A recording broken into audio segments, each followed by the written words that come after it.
अहिले बिहानको 9 बज्यो। हजुरको रेडियो 102.1 मेगाहर्ज।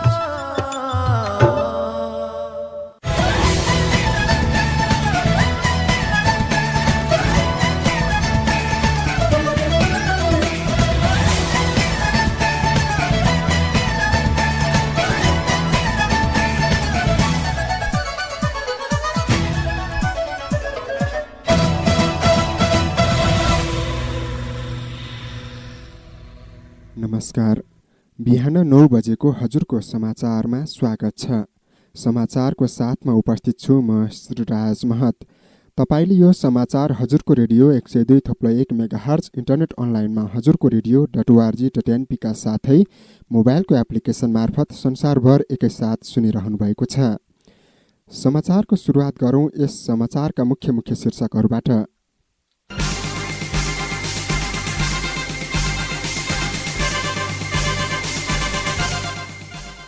प्रतिनिधि सभाको बैठक बस्दै राष्ट्रपति कार्यालयबाट फिर्ता भएको विधेयकबारे जानकारी गराइने। मङ्सिर 4 गते हुने प्रतिनिधि सभा र प्रदेश सभा चुनावको लागि निर्वाचन आयोगले आह्वान गरेको दल दर्ताको समय आज सकिँदै अहिलेसम्म 62 दल दर्ता।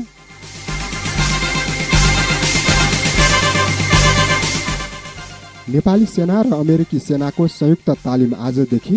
नेपाल राष्ट्र ब्याङ्कद्वारा भर्चुअल मुद्राको कारोबार नगर्न पूर्ण चेतावनी। म्यानमारकी नेत्री आङ सान सुकीलाई भ्रष्टाचार मुद्दामा थप 6 वर्षको जेल सजाय र फुटबलको सर्वोच्च निकाय फिफाद्वारा भारतको फुटबल टिममाथि अनिश्चितकालीन प्रतिबन्ध। ए भाउजू, केही गर्दा रोग निको भएन भन्नुहुन्थ्यो, अहिले त छरीतिर राम्री पो देख्छु त। कसरी के जिस्के किने शुभजीवन हस्पिटल खुरकोटमा त महिलाहरूका लागि त जस्तोसुकै उपचार पनि हुँदो रहेछ। रोग त काँडै निकाले जस्तो भयो, चटक्कै। लामो समयको अनुभव प्राप्त वरिष्ठ स्त्री रोग विशेषज्ञ डाक्टर राजन नेउपानेको प्रत्यक्ष निगरानीमा सबै खाले स्त्री रोगहरूको उपचार गर्नका लागि शुभजीवन अस्पताल खुरकोट जाउँ। महिलाहरूको तल्लो पेट दुख्ने, गुप्ताङ्ग चिलाउने, सेतो पानी बग्ने, गर्भ जाँच, भिडियो एक्सरे, वैधानिक एवं सुरक्षित गर्भपतन र प्रसुति तथा अपरेसन सेवाका लागि शुभजीवन हस्पिटल। महिला तथा स्त्री रोग परामर्शका साथै हरेक महिनाको पहिलो शनिबार काठमाडौँका वरिष्ठ डाक्टरद्वारा मनोचिकित्सा तथा नशा सम्बन्धी रोगको सफल उपचार पनि भइरहेको छ। अन्त नि हरेक दिन जनरल ओपीडी सेवा पनि विगतका दिन जस्तै दिनौ सञ्चालन भइरहेको छ है। अब स्त्री रोग सम्बन्धी कुनै पनि उपचारका लागि काठमाडौँ जान्नै पर्दैन। थप जानकारीका लागि शुभजीवन हस्पिटल खुरकोट सिन्धुली। सम्पर्क नम्बर 047 590 466 98 692 65 998। सामाजिक सुरक्षा भत्ता नवीकरण तथा लाभग्राही सूचीकरण सम्बन्धी रामेछाप नगरपालिकाको अत्यन्त जरुरी सूचना।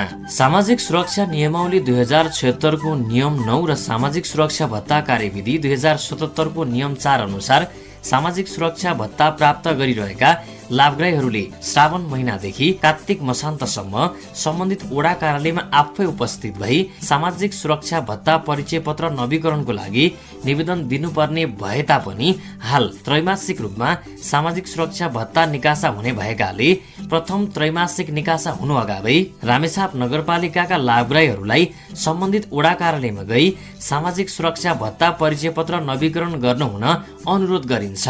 नवीकरण नगरेमा लाभग्राहीको नाम लाभग्राही सूचीबाट हट्नेछ। साथै नेपाल सरकारको आर्थिक वर्ष 2079-80 को बजेट वक्तव्यमा 68 वर्ष उमेर पूरा भएका ज्येष्ठ नागरिकलाई सामाजिक सुरक्षा भत्ता दिने भनी व्यवस्था भएको हुँदा हाल 68 वर्ष पूरा हुनुभएका ज्येष्ठ नागरिकहरूले सम्बन्धित वडा कार्यालयमा गई लाभग्राही सूचीकरण गर्नुहुन अनुरोध गरिन्छ। पुनश्च नवीकरण छुट्न गई लाभग्राही सूचीबाट नाम हटेर भत्ता निकासा नभएमा रामेछाप नगरपालिका कार्यालय जवाफदेही नहुने बेहोरा समेत यो सूचनाद्वारा जानकारी गराइन्छ। नगर कार्यपालिकाको कार्यालय रामेछाप नगरपालिका। हजुरको रेडियो 102.1 मेगाहर्ज।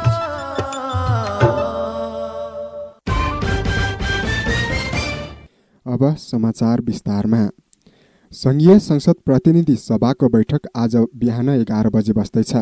आजको बैठकमा राष्ट्रपतिबाट नागरिकता संशोधन विधेयक सन्देशसहित फिर्ता भएको जानकारी गराउने सम्भावित कार्यसूची रहेको छ। राष्ट्रपति विद्यादेवी भण्डारीले नागरिकता विधेयकसहित फिर्ता पठाएको सन्देशबारे संसद सचिवालयका सचिव गोपालनाथ योगीले प्रतिनिधि सभालाई जानकारी गराउनुहुनेछ। त्यसपछि सो विषयमा छलफल अघि बढ्नेछ। राष्ट्रपति भण्डारीले गत आइतबार पुनर्विचार गर्न 9 पृष्ठको सन्देशसहित विधेयक फिर्ता पठाएपछि आज पहिलो पटक प्रतिनिधि सभाको बैठक बस्न लागेको हो। साउन 15मा संघीय संसदका दुवै सदनबाट पारित विधेयकलाई राष्ट्रपति भण्डारीले पुनर्विचारका लागि पठाउनु भएको छ। राष्ट्रपति कार्यालयको पत्र हिजो संसद सचिवालय पुगेकाले नयाँ प्रक्रियामा जान लागेको हो। त्यसैगरी बैठकमा अर्थ समितिको प्रतिवेदन र सार्वजनिक ऋण व्यवस्थापन विधेयक 2076 को विभिन्न दफालाई निर्णयार्थ प्रस्तुत गर्ने, कृषि सहकारी तथा प्राकृतिक स्रोत समितिको प्रतिवेदन सहितको पशु स्वास्थ्य तथा पशु सेवा परिषद विधेयक छलफलका लागि प्रस्ताव प्रस्तुत गर्ने, पशु स्वास्थ्य तथा पशु सेवा परिषद विधेयक 2079लाई पारितका लागि प्रस्तुत गर्ने सम्भावित कार्यसूची रहेको छ। स्ट्यान्डर्ड नाप र तौल 5औं संशोधन विधेयक दफावार छलफलका लागि प्रस्ताव गर्ने र आजै पारितका लागि प्रस्ताव गर्ने, प्रत्यायन विधेयकमाथिको दफावार छलफल र पारितका लागि सदनमा प्रस्ताव प्रस्तुत गर्ने सम्भावित कार्यसूची रहेको संसद सचिवालयद्वारा जारी विज्ञप्तिमा उल्लेख छ। आउँदो मङ्सिर 4 गते हुने प्रतिनिधि सभा र प्रदेश सभा चुनावको लागि निर्वाचन आयोगले आह्वान गरेको दल दर्ताको समय आज सकिँदैछ। सरकारले चुनावको मिति घोषणा गरे लगत्तै आयोगले गएको साउन 22 गतेदेखि दल दर्ता आह्वान गरेको थियो।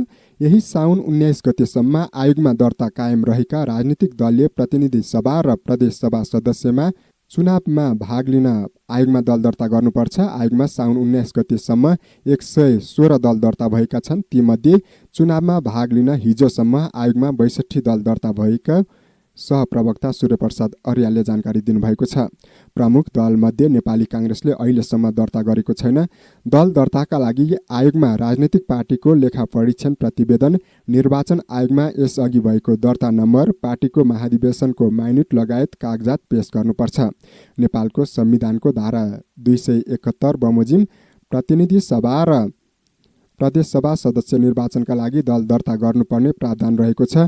दल दर्तासँगै आयोगले चुनावका लागि आवश्यक व्यवस्थापकीय, कानुनी र प्राविधिक तयारीलाई अघि बढाएको पनि आयोगका सहप्रवक्ता अर्यालले जानकारी दिनुभएको छ। प्रदेश र संघीय चुनावका लागि रणनीति तय गर्न नेकपा माओवादी केन्द्रको स्थायी कमिटी बैठक पार्टी कार्यालय पेरिस डाँडामा सुरु भएको छ। केही बेर अघि सुरु भएको बैठकमा के कस्तो रणनीति बनाएर चुनावमा जाने भन्ने बारेमा कुरा भइरहेको नेताहरूले बताएका छन्। डाक्टर बाबुराम भट्टराई नेतृत्वको नेपाल समाजवादी पार्टीसँग आगामी चुनावमा सहकार्य गर्ने बारेमा पनि छलफल र निर्णय हुने अध्यक्ष पुष्पकमल दाहाल प्रचण्डको सचिवालयले जनाएको छ। नेसपासँगै माओवादी केन्द्रकै चुनाव चिन्हमा सङ्घ र प्रदेशको निर्वाचनमा जाने मौखिक सहमति भए पनि औपचारिक सहमति भइसकेको छैन। स्थायी कमिटी बैठकमा राष्ट्रपति विद्यादेवी भण्डारीबाट प्रतिनिधि सभामा फिर्ता पठाइएको नागरिकता विधेयकको बारेमा पनि छलफल हुने जनाइएको छ। सरकारले प्रतिनिधि सभा र प्रदेश सभा सदस्य निर्वाचनका लागि केन्द्रदेखि प्रदेश हुँदै जिल्लासम्म 5 तहको सुरक्षा कमान्ड गठन गरेको छ। गृहमन्त्री अध्यक्ष रहेको केन्द्रीय सुरक्षा समितिको हिजो बसेको बैठकले सुरक्षा कमान्ड गठन गरेको हो। निर्वाचन सुरक्षा योजना बनाउन केन्द्रदेखि प्रदेश र जिल्लासम्मको 4 तह र सुरक्षा निकायबाट समेत केन्द्रदेखि जिल्लासम्म छुट्टै निर्वाचन सेल गठन गर्ने रणनीति समेत बनाएको छ। केन्द्रमा गृह मन्त्रालयका सचिव टेकनारायण पाण्डेको संयोजकत्वमा 6 सदस्यीय केन्द्रीय कमान्ड पोस्ट र गृह मन्त्रालयका सुरक्षा तथा समन्वय महाशाखा प्रमुख फणेन्द्रमणि पोखरेलको संयोजकत्वमा केन्द्रीय संयुक्त निर्वाचन सेल गठन गरिएको हो। यी कमान्डले निर्वाचनका लागि आवश्यक रणनीति बनाउनेदेखि सुरक्षा चुनौती विश्लेषण, सुरक्षाकर्मी परिचालन तथा आवश्यक व्यवस्थापनका लागि योजना प्रस्तुत गर्नेसम्मको काम गर्नेछन्। विधि र कानुनको पालना मार्फत जनसेवाको संकल्प बोकेर पालिका चुनावमा उम्मेदवारी दिएका करिब 70% उम्मेदवारले नै आफूले बुझाउनु पर्ने खर्च विवरण बुझाएका छैनन्। निर्वाचन आयोग ऐन 2073 को दफा 25 को उपदफा 1 र पालिका चुनाव ऐन 2073 को दफा 64 को उपदफा 4 मा चुनाव खर्चको विवरण सम्बन्धित दल, उम्मेद्वार वा तिनका प्रतिनिधिले चुनाव परिणाम घोषणा भएको मितिले 30 दिनभित्र आयोगले तोकेको ढाँचामा खर्चको बिल भरपाईसहित तोकिएको कार्यालय समक्ष पेश गर्नुपर्ने व्यवस्था छ। आयोगका सहप्रवक्ता सूर्यप्रसाद अर्यालले अहिलेसम्म विवरण प्राप्त नभएका उम्मेद्वारहरू अधिक देखिएकाले त्यसबारे अध्ययन पूरा भएपछि आयोगले कारबाहीबारे चाँडै निर्णय गर्ने बताउनुभयो। उहाँले ढिला गरी पेश हुन आएको खर्च विवरण पनि स्वीकार नगरिने स्पष्ट गर्नुभएको छ। आयोगले विजयी र पराजित मध्ये कति उम्मेद्वारले खर्च विवरण बुझाए या नबुझाएको विवरण समेत तयार गरिरहेको छ। निर्वाचन आयोग ऐन 2073 को दफा 26 को उपदफा 2 मा कुनै राजनीतिक दल वा उम्मेद्वारले दफा 25 को उपदफा 1 बमोजिम चुनाव खर्चको विवरण पेश नगरेमा वा त्यसरी पेश भएको विवरणमा त्यही दफाको उपदफा 2 बमोजिम लेखा परीक्षण हुँदा लेखा परीक्षकको परीक्षणका आधारमा अस्वाभाविक वा चुनावको स्वच्छतामा प्रतिकूल हुने गरी वा गैरकानुनी प्रयोजनका लागि गैरकानुनी तवरले खर्च गरेको देखिएमा आयोगले त्यस्ता राजनीतिक दल वा उम्मेद्वारहरूलाई त्यसरी गरेको खर्च बराबरको रकम वा 5 लाख रुपैयाँ मध्ये जुन बढी हुन्छ त्यस बराबरको रकम जरिवाना गर्न सक्ने व्यवस्था छ। यसरी जरिवानाको कारबाही भएका व्यक्ति आउँदो चुनावमा उम्मेद्वार हुनबाट वञ्चित हुनेछन्। माफ गर्नुहोला, यसलाई पुनः सुन्नुहोस्।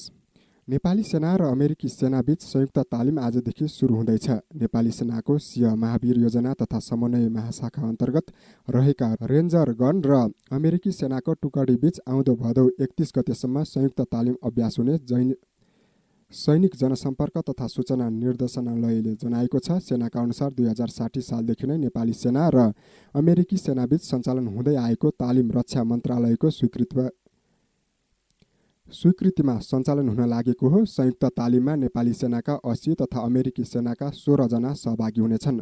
द्वन्द्वका समयमा कानुन कार्यान्वयन तथा सैनिकको निर्णय प्रक्रिया लगायतका विषयमा केन्द्रित रही तालिम छाउनी र नगरकोटमा हुनेछ।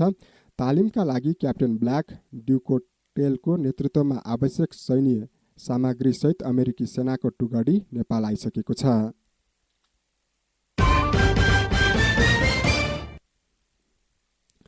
नेपाल राष्ट्र ब्याङ्कले cryptocurrency, bitcoin, network marketing, hyper fund लगायतको कारोबार नगर्न चेतावनी दिएको छ। राष्ट्र ब्याङ्कले सूचना निकालेर नेपालमा कुनै पनि प्रकारका भर्चुअल मुद्राको कारोबार गर्नु गैरकानुनी रहेको पुनः स्मरण गराएको छ। क्रिप्टोकरेन्सी डिजिटल वा भर्चुअल अर्थात् कुनै भौतिक अस्तित्व नभएको मुद्रा हो। यसअघि पनि राष्ट्र ब्याङ्कले सूचना निकालेर पटक पटक सचेत गराएको थियो। नेपालमा विदेशी विनिमय वा मुद्राको रूपमा भर्चुअल करेन्सी, क्रिप्टोकरेन्सी लगायतले कानुनी मान्यता नपाएको, कारोबार वैध नभएको र कुनै पनि सुरक्षण नभएको राष्ट्र ब्याङ्कले जनाएको छ।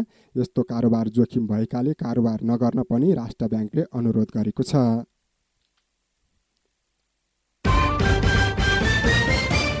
तपाईँ यति बेला बिहान 9 बजेको हजुरको समाचार सुन्दै हुनुहुन्छ।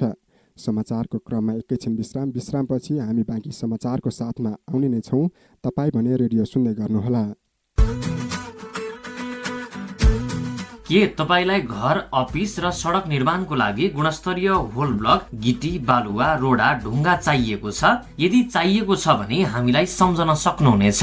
सम्पर्कको लागि कुमार बस्नेत, मोबाइल नम्बर 9849 12 74 46, विशाल माझी, मोबाइल नम्बर 9861 84 90 67, होल ब्लकका लागि तिलक मगर, मोबाइल नम्बर 9861 32 74 50। मन्थली रोडा ढुङ्गा उद्योग प्रणाली, मन्थली 1 रामेछाप।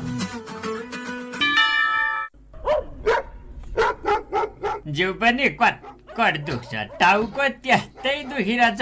त्यही त बुढा, मलाई पनि दाँत दुख्ने, आँखा चिलाउने, आँखा धमिलो देखिने समस्याले साह्रै सताइरहेको छ। अब उपचार गर्न कहाँ जाने होला? नमस्कार बुबा आमा, सन्चै हुनुहुन्छ? नमस्कार नानी। खै के सन्चो भन्ने, सुगर, प्रेसर, दमले हैरान पारिसक्यो नानी। मलाई पनि त्यस्तै समस्याले धेरै पीडा भइरहेको छ नानी। दाँत दुखिरहन्छ, आँखा चिलाउने, आँखा धमिलो देखिने समस्याले साह्रै सताइरहेको छ भने यो सबै उपचार गर्ने ठाउँ भएको भए पनि जानुहुन्थ्यो। अब कहाँ चाहिँ जानुपर्छ होला भनिदिनु पर्यो।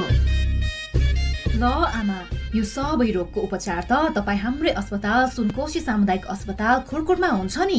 साथै यहाँ त विभिन्न रोगका विशेषज्ञहरूबाट पनि सेवा लिन सकिन्छ नि। हजुर, तपाईँ हाम्रै अस्पताल सुनकोशी सामुदायिक अस्पताल खुरकोट सिन्धुली। सम्पर्क नम्बर 047 590 454 9854 043 230। हजुरको रेडियो 102.1 मेगाहर्ज।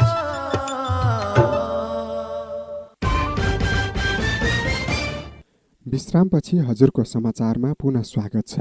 अब बाँकी समाचार। सिन्धुलीमा 4000 भन्दा बढीले मतदाता नामावलीमा नाम दर्ता गरेका छन्।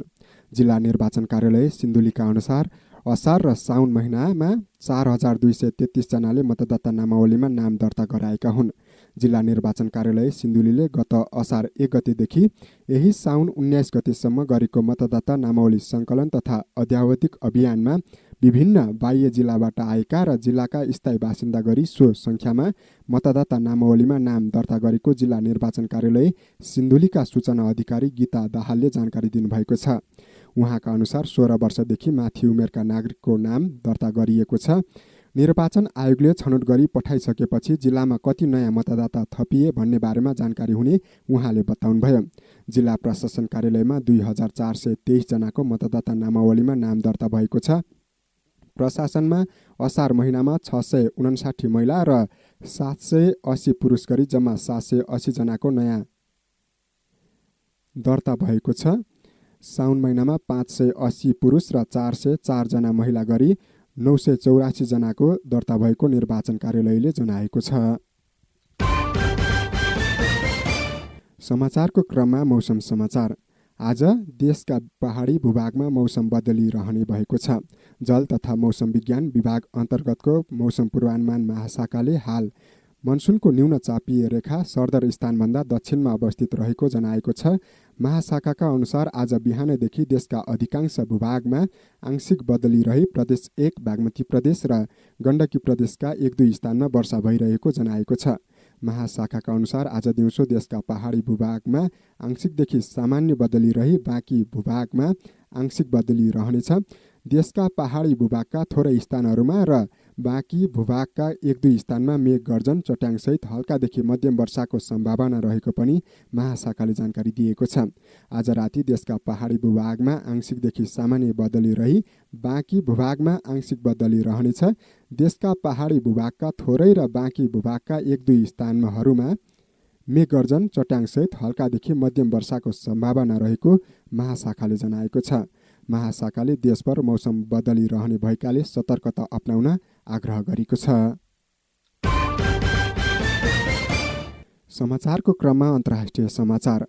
म्यानमारको एक अदालतले प्रजातन्त्रवादी नेत्री आङ सान सुकीलाई भ्रष्टाचार मुद्दामा थप 6 वर्षको जेल सजाय सुनाएको हो।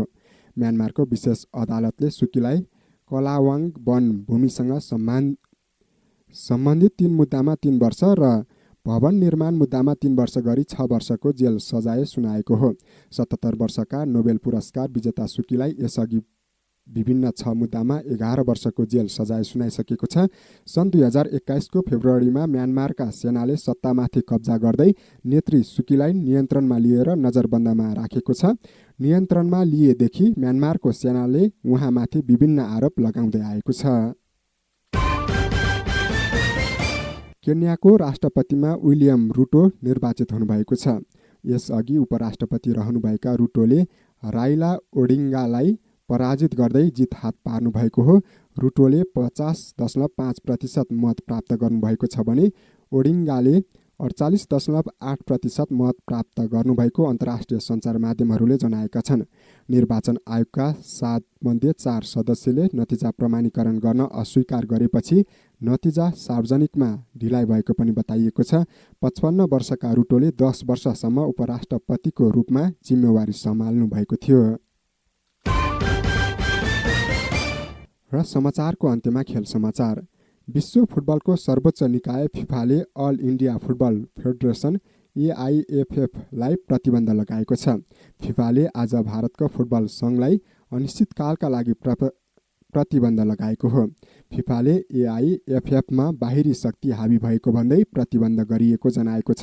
फिफाले विधानमा आफ्ना सदस्य सङ्घहरू कानुनी र राजनीतिक हस्तक्षेपबाट मुक्त हुनुपर्ने प्रावधान राखेको छ, जुन भारतको फुटबलमा लागू नभएको फिफाको भनाइ छ। फिफाको प्रतिबन्धसँगै भारतले अब फिफा र एएफसीको अन्तर्राष्ट्रिय प्रतियोगिता र क्लब प्रतियोगितामा सहभागिता जनाउन नपाउने भएको छ। यस्तै भारतमा आगामी अक्टोबरमा तय भएको 17 वर्ष मुनिको महिला विश्वकप पनि सर्ने भएको छ। गत मे महिनामा भारतको सर्वोच्च अदालतले एआइएफएफलाई विघटन गरेपछि विवाद उत्कर्षमा पुगेको थियो। अब एआइएफएफको आफ्नै कमिटीले कार्य सम्पादन सुरु गरेपछि मात्र फुकुवाको ढोका खुल्ने फिफाले जनाएको छ। हामी यिनै समाचारसँगै बिहान 9 बजेको हजुरको समाचारको अन्त्यमा छौँ। जाँदा जाँदै यस समाचारका शीर्षकहरू पुनः एकपटक।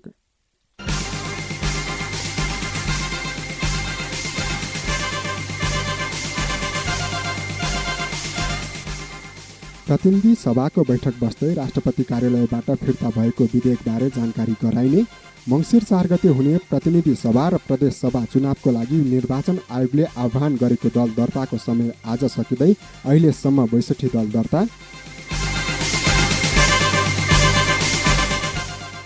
नेपाली सेना र अमेरिकी सेनाको संयुक्त तालिम आजदेखि। नेपाल राष्ट्र ब्याङ्कद्वारा भर्चुअल मुद्राको कारोबार नगर्न पुनः चेतावनी।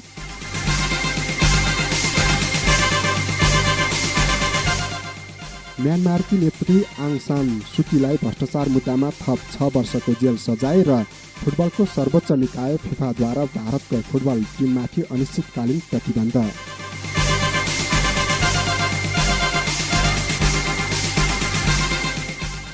हवस् त, बिहान 9 बजेको हजुरको समाचार सकियो। हाम्रो भेट बिहान 11 बजेको हजुरको खबरमा हुने नै छ।